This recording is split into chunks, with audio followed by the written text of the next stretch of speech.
No niin, ystäväiset. Tänään mun piti lähteä Norjasta Suomeen, mutta en pystynyt. Itku tuli. Kattokaa, kattokaa minkälaisen mesta mä löysin Airbnb:stä.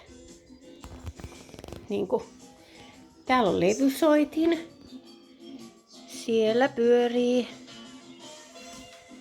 Tää on melkein liian söpö ollakseen todellinen.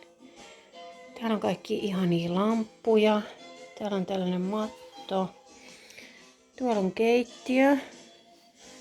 Tuossa on tällainen sohva.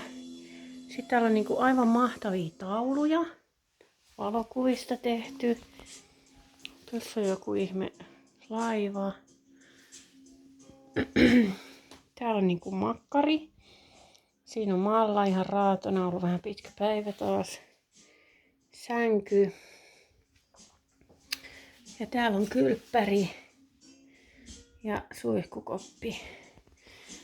Olen kiivennyt äsken Aldo Tunturille Mallan kanssa. Nyt aion mennä suihkuun ja sen jälkeen juon tuon oluen, jonka ostin tänään norjalaisesta kaupasta. Että eipä voisi paljon paremmin taas mennä. Moi moi!